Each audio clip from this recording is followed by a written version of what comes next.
Hi friends, welcome back to my channel. Friends, ಹಿಂದೆ ವಿಡಿಯೋದಲ್ಲಿ ready piping ಅಲ್ಲಿ ಯಾವ ತರ ಡಿಸೈನ್ ಮಾಡಬಹುದು ಅಂತ ನಾನು ನಿಮಗೆ ತೋರಿಸ್ಕೊಟ್ಟಿದ್ದೆ. ಅದಕ್ಕೆ ರಿಲೇಟೆಡ್ ಆಗಿ ಇನ್ನೊಂದು ವಿಡಿಯೋ ತಂದಿದ್ದೀನಿ. ಪ್ಲೀಸ್ ಎಲ್ಲರೂ ಇದನ್ನ ನೋಡಿ, ತುಂಬಾ ಈಸಿ ಆಗಿದೆ ನೋಡಿ. ಫ್ರೆಂಡ್ಸ್, ಇದು ಈ ತರ ಕಟ್ ಮಾಡ್ಕೊಂಡಿದ್ದೀನಿ. ನಾನು ಕಟ್ ಮಾಡ್ಕೊಂಡು ಲೈನಿಂಗ್ ಏನಿದೆ ಅದನ್ನು ಕಟ್ ಮಾಡ್ಕೊಂಡಿದ್ದೀನಿ. ಅದರಲ್ಲಿ ಫ್ಯಾಬ್ರಿಕ್ ಇದೆಯಲ್ಲ, ಬ್ಲೌಸ್ ಪೀಸು, ಅದನ್ನ ಇಟ್ಕೊಂಡು ಸ್ಟಿಚ್ ಮಾಡ್ಕೊತಾ ಇದ್ದೀನಿ. ಮತ್ತೆ ಪೈಪಿಂಗ್ ಇಟ್ಟಿದ್ದೀನಿ ನೋಡಿ. ಇದು ಪೈಪಿಂಗ್ ನಾನು ಸ್ಟಿಚ್ ಮಾಡ್ಕೊತಾ ಇದ್ದೀನಿ. ಈ ತರ ಸ್ಟಿಚ್ ಮಾಡ್ಕೊಂಡು ನೆಕ್ಸ್ಟ್ ಇದನ್ನ ಉಲ್ಟಾ ತಿರ್ಗಿಸ್ಕೋಬೇಕು. ಮಾಮೂಲಿ ನಾನು ಓದ್ ವಿಡಿಯೋದಲ್ಲಿ ಏನ್ ತೋರಿಸಿದ್ನಲ್ಲ ಅದೇ ತರನೇ ಇದೆ, ಆದ್ರೆ ನೆಕ್ ಡಿಸೈನ್ ಮಾತ್ರ ಚೇಂಜ್ ಆಗಿದೆ. ಇದು ಒಬ್ಬರದೇ ಬ್ಲೌಸ್ ಆಗಿರೋದ್ರಿಂದ ಅದೇ ತರ ಬೇಡ ಅಂತ ಸ್ವಲ್ಪ ಡಿಫ್ರೆಂಟ್ ಆಗಿರ್ಲಿ ಅಂದ್ಬಿಟ್ಟು ಈ ತರ ಡಿಸೈನ್ ನಾನು ಮಾಡಿದ್ದೀನಿ. ನೋಡಿ ಫ್ರೆಂಡ್ಸ್, ಯಾವ ತರ ಇದೆ ಅಂತ. ಈ ತರ ಸ್ಟಿಚ್ ಮಾಡ್ಕೋಬೇಕು. ಇದು ಬ್ಯಾಕ್ ಅಲ್ಲಿ ಕಟ್ ಮಾಡ್ಕೊಂಡಿರೋದು. ನಾನು ಸ್ಟಾರ್ಟಿಂಗ್ ಅಲ್ಲಿ ತೋರಿಸಿದ್ನಲ್ಲ ಆ ಡಿಸೈನ್ ಅಲ್ಲಿ ಇದು ಬ್ಯಾಕ್ ಅಲ್ಲಿ ಕಟ್ ಮಾಡ್ಕೊಂಡಿರೋದು. ಅದಾಯ್ತು, ಅದನ್ನ ಸೈಡ್ಗೆ ಇಟ್ಕೊಂಡು ನೆಕ್ಸ್ಟ್ ನೋಡಿ, ಲೈನಿಂಗ್ ಬಟ್ಟೆ ಏನ್ ಕಟ್ ಮಾಡ್ಕೊಂಡಿದ್ರಲ್ಲ ಅದಕ್ಕೆ ನಾನು ಪೈಪಿಂಗ್ ಆಡ್ ಮಾಡ್ಕೊಂತ ಇದ್ದೀನಿ. ಈ ಪೈಪಿಂಗ್ ರೆಡಿ ಪೈಪಿಂಗ್ ಇಟ್ಕೊಂಡ್ರೆ ನಮ್ಗೆ ತುಂಬಾ ಚೆನ್ನಾಗಿ ಬರುತ್ತೆ. ಅದೇ ನಾವು ಬಟ್ಟೆಯಲ್ಲೇ ಮಾಡಿದ್ರೆ ಸ್ವಲ್ಪ ಬಿಗಿನರ್ಸ್ಗೆಲ್ಲ ಕಷ್ಟ ಆಗುತ್ತೆ. ಹಂಗಾಗಿ ನೀವು ಆದಷ್ಟು ರೆಡಿ ಪೈಪಿಂಗ್ಗೆ ತಗೊಳ್ಳಿ. ಅದರಲ್ಲೂ ಕ್ವಾಲಿಟೀಸ್ ಇರುತ್ತೆ, ಆ ಕ್ವಾಲಿಟಿ ನೋಡ್ಬಿಟ್ಟು ತಗೊಳ್ಳಿ. ಅದ್ರಲ್ಲಿ ತುಂಬಾ ಚೆನ್ನಾಗಿ ಬರುತ್ತೆ. ಕೆಲವೊಂದು ಶೇಪ್ಸ್ ಎಲ್ಲ ಬರೋದಿಲ್ಲ ಸರಿಯಾಗಿ, ಆ ತರದೆಲ್ಲ ತಗೋಬೇಡಿ, ತುಂಬಾ ವೇಸ್ಟ್ ಆಗುತ್ತೆ. ಅದು ಒಂಥರ ಪಾಲಿಸ್ಟರ್ ಬಟ್ಟೆ ತರ ಇರುತ್ತೆ ಆ ತರ. ಇದು ಗೋಲ್ಡ್ ಲೈನಿಂಗ್ ಬಟ್ಟೆ ಬರುತ್ತಲ್ಲ, ಆ ತರ ಬಟ್ಟೆಯಲ್ಲಿ ಮಾಡಿರ್ತಾರೆ. ಇದು ನೋಡ್ಬಿಟ್ಟು ತಗೊಳ್ಳಿ, ಅವಾಗ ಚೆನ್ನಾಗಿ ಬರುತ್ತೆ ನೋಡಿ. ಈ ಕಡೆನು ನಾನು ಸ್ಟಿಚ್ ಮಾಡ್ಕೊಂಡೆ.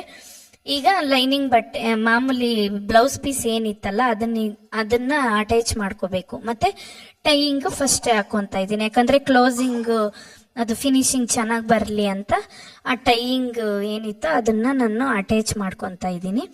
ಅಟ್ಯಾಚ್ ಮಾಡ್ಕೊಂಡು ನೆಕ್ಸ್ಟ್ ಬ್ಲೌಸ್ ಪೀಸ್ಗೆ ಅಟ್ಯಾಚ್ ಮಾಡ್ಕೋಬೇಕು. ನಿಮ್ಗೆ ಇನ್ನೂ ಇದೇ ತರ ವಿಡಿಯೋಸ್ ಬೇಕು ಅಂದ್ರೆ ಪ್ಲೀಸ್ ಕಮೆಂಟ್ ಮಾಡಿ, ನಾನು ತಿಳಿಸ್ಕೊಡ್ತೀನಿ. ಹಿಂದಿನ ವಿಡಿಯೋ ತುಂಬಾ ಚೆನ್ನಾಗಿ ಸಪೋರ್ಟ್ ಮಾಡಿದ್ದೀರಾ. ಯಾರ್ಯಾರು ನನ್ನ ವಿಡಿಯೋಸ್ ನೋಡಿದ್ದೀರಾ ಅವ್ರಿಗೆಲ್ಲ ತುಂಬಾ ಥ್ಯಾಂಕ್ಸ್. ನಿಮ್ಗೆ ಯಾವ ತರ ಡಿಸೈನ್ ಬೇಕು ನನಗೆ ಕಮೆಂಟ್ ಮಾಡಿ, ನಾನು ತಿಳಿಸ್ಕೊಡ್ತೀನಿ.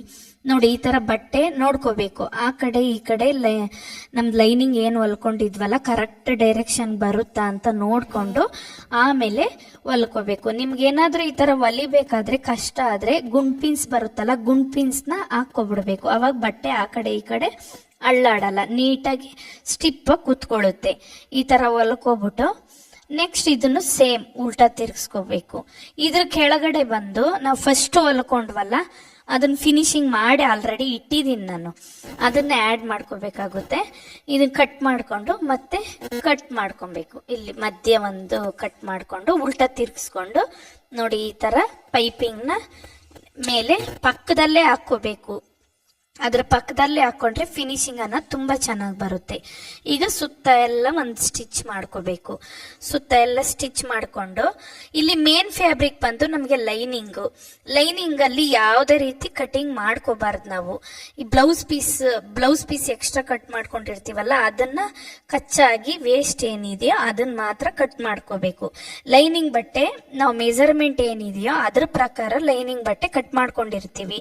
ಅದನ್ನ ಕಟ್ ಮಾಡ್ಕೊಬಿಟ್ರೆ ಮತ್ತೆ ಆಮೇಲೆ ನಮ್ಗೆ ಅವ್ರ ಮೆಜರ್ಮೆಂಟ್ ಕರೆಕ್ಟ್ ಆಗಿ ಬರಲ್ಲ. ಅದು ಅವ್ರೇನ್ ಮೆಜರ್ಮೆಂಟ್ ಕೊಟ್ಟಿದಾರಲ್ಲ ಅದ್ರ ಮೆಜರ್ಮೆಂಟ್ ಬರಲ್ಲ. ಯಾವುದೇ ಕಾರಣಕ್ಕೂ ಲೈನಿಂಗ್ ಬಟ್ಟೆನ ನೀವು ಕಟ್ ಮಾಡ್ಕೋಬಾರ್ದು.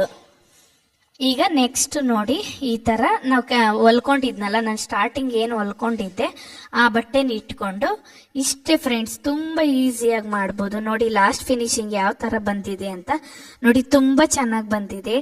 ಇದೇ ರೀತಿ ಹೊಸ ಹೊಸ ವಿಡಿಯೋಸ್ಗಾಗಿ ನನ್ನ ಚಾನಲ್ನ ಸಬ್ಸ್ಕ್ರೈಬ್ ಮಾಡಿ, ಲೈಕ್ ಮಾಡಿ, ಶೇರ್ ಮಾಡಿ, ಹೀಗೆ ಕಮೆಂಟ್ ಮಾಡಿ.